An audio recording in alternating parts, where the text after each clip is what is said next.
Cyber cell Surat શહેર દ્વારા યોજાયો કાર્યક્રમ। સંસ્કાર ભારતી સ્કૂલ ખાતે સાયબર સંજીવની 3.0 અંતર્ગત કાર્યક્રમ યોજાયો। ચિત્ર સ્પર્ધા અને રીલ્સ કોમ્પિટિશનના વિજેતાઓને ઇનામ વિતરણ કરવામાં આવ્યું। પ્રોગ્રામમાં સુરત શહેર પોલીસ કમિશનર રહ્યા હાજર। કલ્પેશ રાણાની સાથે જોતા રહો ન્યૂઝ 9 ગુજરાતી સુરત।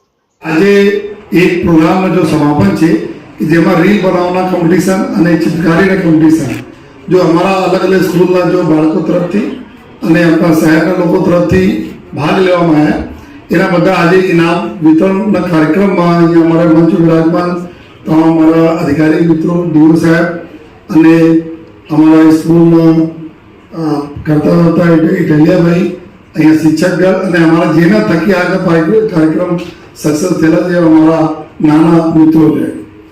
આ બધા જોઈ શકો છો કે કેટલા ક્રિએટિવિટી છે। અમે લોકો તો સાયબર ક્રાઇમની વાત કરીએ તો સાયબર ક્રાઇમમાં અમુક ચીજોને બધા વાત કરીએ છીએ કે ડિજિટલ અરેસ્ટ હોય કે ઓટીપીમાં મારફતે લોકો આપણા તમારા પૈસા કાઢી લઈ જતા હોય, તમે ચીટિંગ કરે, જોબ ફ્રોડ હોય, ઇન્વેસ્ટમેન્ટ ફ્રોડ, અલગ અલગ પ્રકારના। પરંતુ જ્યારે આપણા બાળકો